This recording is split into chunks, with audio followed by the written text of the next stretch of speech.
was checking the reservation system on the computer because I was bored, and that's when I noticed something weird. I pulled up the occupied room list and saw that room 214 said vacant. I mumbled what the f under my breath and double-checked, because I literally just checked this guy in an hour earlier. I thought maybe I made a mistake, so I looked at the check-in logs, and there was nothing for him. No name, no charge, nothing. Then I went into the transaction screen to make sure his card had gone through earlier, and it showed no payment. I remember feeling confused as hell, because I swore I swiped his card and it beeped like it worked, but there was nothing in the system at all. That's when I picked up the phone and called room 214. It rang like 10 times, but no answer. Then I checked the key card entry log, which tells you if the door to that room was open that night, and it showed nothing. No one had entered the room. That's when I realized he never even went to the room after I gave him the card. I looked over into the lounge, and there he was, still sitting there, staring at the TV that wasn't even on. I started to get this awful feeling in my chest. I sat there debating what to do. Part of me thought maybe the system just glitched, but the fact that the room had no entry log and no charge made it pretty clear he wasn't even checked in. I waited another 15 minutes just watching him. Around 1:30, I walked over and asked if everything was okay. He turned his head and looked at me with no expression, and he told me he just couldn't sleep. Then he turned back toward the TV. I nodded and went back behind my desk, but my hands were shaking. Around 2, I noticed he wasn't sitting in the lounge anymore. My stomach dropped right away because I didn't see him in the lobby at all. I scanned the area, and then I spotted him standing at the end of the hallway by the bathrooms, half hidden in the dark. He was just standing still. I kept glancing up at him, pretending to be on the computer. He stood there for a while, and then slowly walked back and sat in the lounge again like nothing happened. I called my manager at home and explained what was going on. She sounded tired and told me to just keep an eye on him and call the police if he did anything threatening. I remember hanging up and thinking that it already felt threatening, but I didn't know what else to do. I checked the security cameras after that. I saw him on the first floor hallway camera. He walked all the way down the hall, stopped at the end, stood there for several minutes, then walked back. Later he went into the stairwell and stayed in there for about 10 minutes. I don't know what he was doing in there. Every time I looked up from the computer, he was somewhere else, near the vending machines or by the elevators, once just standing near the corner of the lobby where the light didn't hit well. He was always staring. By 3:30, I couldn't take it anymore, so I called the non-emergency police line and explained that there was a man in the hotel who I didn't think was a guest. They said they'd send someone. While I was waiting, I noticed he moved again, this time closer to the desk. He was standing maybe 15 feet away, just watching me. He didn't blink much, and he definitely didn't speak. He just stared like he had a staring problem. I pretended to type something on the computer, but I was so scared I could hardly breathe. At around 3:50, the buzzer went off, and I thought maybe it was the cops already, but it was just another guest coming back late. I let him in quickly, and the man turned his head and watched the guest walk past. I noticed his eyes follow him the whole way across the lobby. That scared me even more, because it was like he was studying him. A few minutes later, the man disappeared again. I checked the cameras and saw him standing outside one of the guest room doors on the first floor, like he was literally just standing there. So that's when I called actual 911. I told them he was outside a guest's room and I didn't know what he was trying to do. They said officers were on the way. I kept my eyes glued on the camera feed, and he just stood at the door for about 3 minutes, then slowly walked back to the lobby. When he came back, he walked right up to the desk this time and leaned over the counter. He looked at me and asked if there was any food. His voice was so low it was disturbing. I told him there were vending machines in the corner. He gave a small smile, then walked away. I just sat there, staring at the clock, begging the cops to get there. Finally, around 4:10, 2 officers showed up. I let them in and pointed right at him. He was back in the lounge, sitting down. They walked over and talked to him for a few minutes. They asked for his ID and asked him questions I couldn't hear. Then they walked him out. One of the officers came back and explained that the guy wasn't a guest at all. The credit card he gave me was stolen, and he had no bags or reservation. He had just been pretending so he could get access to the building. They charged him with trespassing and the stolen card. After they left, I sat there shaking until my shift was over. Every time I looked at the cameras, I expected to see him again. The part that messed me up the most was realizing he had been inside the hotel for hours, wandering around and standing outside guest rooms, watching me from different spots, and he was never even supposed to be there. I have no idea what his plan was, but I know it wasn't good. That was the scariest night of my life.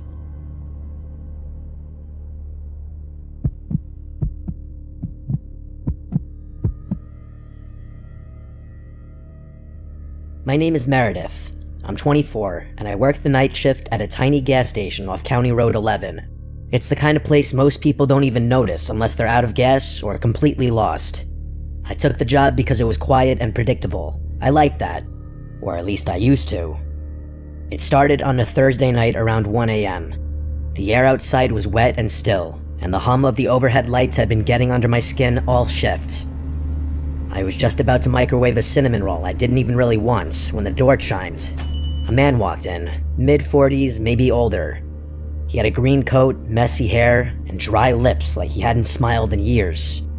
He didn't head for the coffee or chips like most people. He just stood near the counter, staring at me with a strange kind of familiarity. "Hi," I said, forcing a polite smile. Then the man said, "You always work this late?" I blinked and said, yeah, mostly." He smiled. Then he said, "I figured. I've passed through a few times. Noticed it's always you." That unsettled me more than I let show. "Oh yeah, right, small town," I said. He didn't leave. "Meredith, right?" I froze. I wasn't wearing a name tag. I was about to ask him how he knew, but he followed it with saying that I have nice handwriting, and he motioned to the whiteboard where I had written cinnamon coffee is back. Most people dot their I's like circles. You use little slashes. It's very specific. Thoughtful. I didn't respond. He didn't buy anything, just stood there for another minute watching me, like he was studying my reactions. Then he finally nodded. "I'm Paul," he said. "Just curious, that's all." And then he walked out into the fog. After that, he started showing up randomly. Not every night, not enough to scream stalker out loud, but often enough that I stopped assuming it was a coincidence. Sometimes he'd come inside, sometimes he'd just sit in his car near the edge of the lot with his headlights off. One night, I tried to ignore him. He came in, bought a bottle of water, and lingered like always. "You're quieter tonight," he said. "Long shift," I muttered. He slowly looked around the store, like he was taking inventory of everything. "It must get lonely, just you out here in the dark, no one else for miles," he said. "I'm fine," I replied. He leaned on the counter. "You ever get scared, being a woman alone at night?" His voice wasn't threatening, that's what made it worse. It was curious, like neutral, like he was asking about the weather. I stepped back, and I asked, "Do you need anything else?" He tilted his head. "You always keep the door to the back room locked. Smart. I noticed you check it around 2 a.m. almost every night." My stomach turned. I didn't answer. "I'll let you get back to it," he said, with a soft, almost apologetic smile. "Didn't mean to make you uncomfortable." Then he walked out again. After that night, I started walking to my car with my keys between my fingers. I kept a tire iron under the counter. I changed the curtains in my apartment, started showering with the bathroom door locked even when no one else was home. There were nights he didn't come. Sometimes I'd go a whole week without seeing him, but it didn't help. It actually made it worse, because I never knew when he'd reappear. Like the time I came back from my 10-minute break to find a Polaroid on the counter. It was me, refilling the windshield washer bin behind the station. It was taken from that night, close up, way too close. There was no note along with it, but the slash dot on the word I and the word windshield on the bin label had been circled in red ink. The next time he came in, I told him to leave. I told him if he stayed, I'd call the police. Paul just nodded. "I get it. I've been too forward." "You've been following me," I said, with my voice cracking, and I hated that it did. "I just think you're the kind of person who's used to being misunderstood.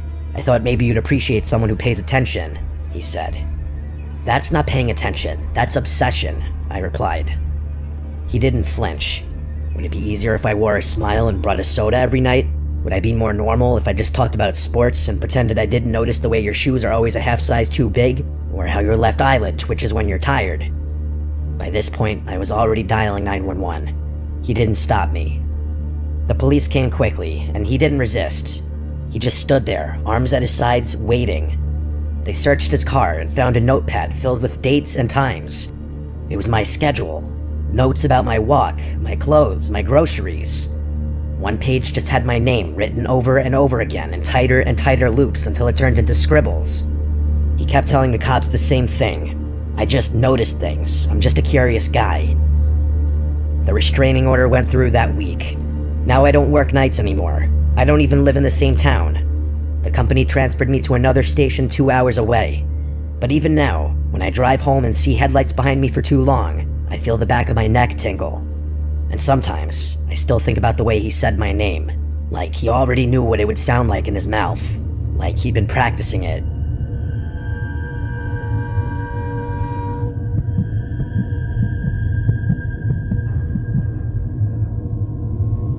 I want to start this off by saying at the time I'm writing this happened to me just last night.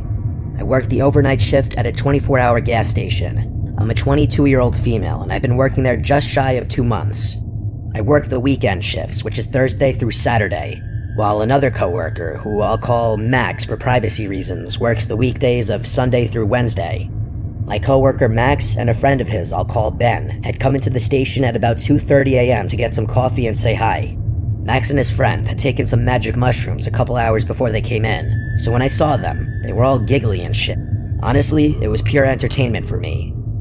As we were talking about random stuff, Ben had made the comments about how there was a car parked in the parking lot with its lights off but running, with someone inside that had been there before they pulled in. He said when he questioned the guy said he was waiting for a DoorDash order.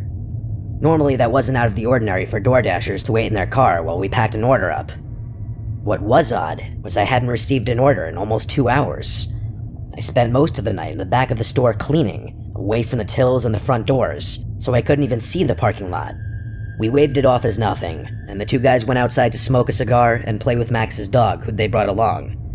At first, I didn't think much of it, but once I was alone, I thought it was a little weird considering I didn't know how long they'd been out there before my coworker came in. Fast forward about an hour, and they came back in to get more coffee. It was at that point Max told me more about how the car had been out there parked in a spot that even when I went to the register, I couldn't see it due to the wall. He told me that the entire hour they were out there playing with his dog and smoking in the parking lot, the man in the car had switched between watching them and looking like he was texting someone on his phone. When Ben had noticed this, in his high-as-hell state, he walked over to the car and asked, "What's up? Why are you looking at us?" At that point, the man had tried to pretend he didn't speak any English. When that didn't work, he switched to English and started saying he must have had the wrong address before hightailing it out of the parking lot. He was definitely higher than Max at that point, but what made it really creepy was Max said that the car looked brand new and had no license plate. He also noticed there was a pile of blankets in the back, enough to hide someone under. And when the man was confronted, another car had just pulled into the lot with its lights off, a car that also looked brand new and had no license plates. And as soon as the first car had started driving away, the car that had just pulled in immediately followed them out. Max had stayed another 15 minutes before they headed out and told me to be careful and to keep an eye out. At about 6 a.m., he came back in for more coffee, and he was definitely sober, so we talked more about it. He said the guy was acting super suspicious the entire time they were out there, constantly checking his phone and watching them along with the entrance to the parking lot and the doors to the store. Even he admitted that he was freaked out, and once he came down from his high, he wanted to check on me to make sure I was alright. We both decided that had they not been there, this whole scenario could have gone one of several ways. I don't know if it was a pure coincidence, or if those two cars were planning on doing something to me as soon as Max and Ben had left and I was alone. I may carry a knife on my person for protection, but my gut tells me that from what they described, that if there were multiple people, it might not have been any good, and if they hadn't been there just playing like kids in the parking lot, something terrible just might have happened to me. I work again tonight, and I'll update if anything happens during my shift. I really wish I didn't have an update for you, but I do. The car came back again during my shift. This is how it happened. It was about 3 a.m., and I was mopping the floors, when 4 guys came in to get coffee and some snacks. I was ringing them up when one of them asked if I knew anything about the car that was at the far end of the parking lot, running with its lights off. I looked at the man and asked, what car? He then went on to tell me there was what looked like a brand new Subaru with no license plates running with what looked like 2 guys arguing in the front seats. I could feel my heart drop into my stomach when he said this. I told the group that a car with that same description had been sitting in the parking lot the night before, but there was only one guy in it, who I assumed to be the leader of this group, told me as they were pumping gas, they noticed the car as it had been there when they pulled in, and how it just sat there as they filled up their truck. He told me as they were walking to the doors, they passed the car, since they were at the pump farthest from the doors. He said that as they passed, they could hear a guy not quite yelling, but talking pretty loud and pointing towards the doors of the store. As they passed, one of the guys started to walk towards the car to ask if everything was okay. When the guys in the car finally noticed them, they proceeded to put the car in reverse and drive away. I told them that I believed that was the same car from the night before that had been acting suspicious when there were others in the parking lot, and when confronted, he seemed panicked before leaving with another car following him out. They seemed alarmed and offered to stay with me for a bit to make sure they didn't come back. I asked if they were sure, and when they told me it was no problem, they hung around for about 20 minutes before we all decided I was probably in the clear. I thanked them again, and let them top off their coffee for free before they headed out and I was left alone. Nothing else happened the rest of my shift, but I sure as hell kept an eye out when I eventually had to go outside to change the trash at the gas pumps. What's scariest to me is not once did I see this car, but had multiple people warn me about it. At first, I was hoping I was just paranoid and it was really nothing, but to have the same car come 2 nights in a row, at almost the same time, and park in a spot that couldn't be seen from the register or the front windows makes me wonder if my paranoia is justified. If it is, I'm just glad I had another group of people show up so I wasn't alone if those guys in the car had decided to come in. Thankfully, I don't work for the next few days, and I can only hope when I work again, the car doesn't show up.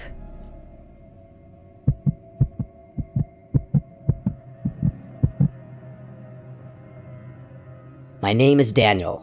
I'm 29, and I work the overnight shift at a small rural motel. It's not a chain, just a family-owned place with 2 floors and maybe 25 rooms in total. I usually work from 10 p.m. to 6 a.m. The motel doesn't get much traffic at night, maybe a couple check-ins after midnight if someone is traveling through, but most of the time, it's dead quiet. That's why I took the job. I'm not really a people person, so sitting in an empty building most nights works for me. The way it's set up is there's a main office with the front desk, some chairs, a coffee machine, and a little rack of brochures. Behind the desk is a hallway that leads to a back office. That back office is kind of like a lounge. It has another desk, a couch, a mini fridge, and a TV mounted on the wall. The cool thing is that there's a little speaker back there that dings whenever someone rings the bell at the front desk. So normally I just sit in the back, watch something on my laptop, maybe nap on the couch, and then when I hear the bell, I get up and walk to the front. I've worked there long enough to know the regular rhythm of the place. The building creaks sometimes, the heater makes a clicking noise, and the front door buzzes when a guest uses their keycard after hours. Those are all normal sounds. But the thing about working the night shift is even the normal stuff can get under your skin if you think too much about it. And sometimes, the things that seem normal at first turn out not to be. This happened on a Tuesday night back in fall. It was cold outside, maybe in the 40s, and the parking lot was empty except for 4 or 5 cars belonging to guests. It was about 2 a.m. when I first heard the bell. I stood up from the couch in the back and went into the main office. When I got there, nobody was standing at the desk. The lobby was empty. I looked outside through the glass doors, but the road was dark and seemingly empty as well. There were no cars pulling in or headlights or anything. I thought maybe I had imagined it, but the bell is loud and clear, so I knew I hadn't. I stood there for a minute, waiting to see if anyone came in late, but no one did. So I went back to the lounge. I sat on the couch, pulled out my phone, and scrolled for a while. Not even 10 minutes later, the bell rang again. I jumped up and walked quickly into the main office, but once again it was empty. The hair on the back of my neck stood up this time. I went to the doors and stepped outside. The parking lot looked the same as before. The cars were all parked with their lights off and there was no movement anywhere. The road was completely empty too. I walked to the edge of the sidewalk and looked both ways, but there wasn't a single sign of life out there. I went back inside and sat behind the front desk this time instead of going to the back. I figured maybe some drunk person was messing with me, a ding-dong ditch of sorts. Maybe a guest's kid thought it was funny. But after sitting there for 15 minutes with nothing happening, I started to relax again. I leaned back in the chair, opened my laptop, and figured it was just one of those weird things I'd laugh about later. Then the bell rang again. I snapped my head up so fast that it hurt. The lobby was still empty, nobody in sight. My skin started to crawl. I stood up and walked around the front desk to make sure nobody was hiding, but there was no one.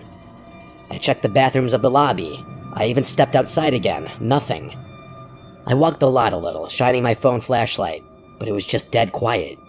I went back inside, and that's when I decided to try something different.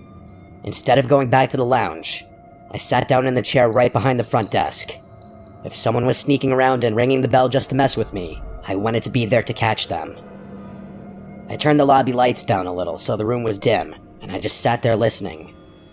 It was so quiet that every little sound made me twitch.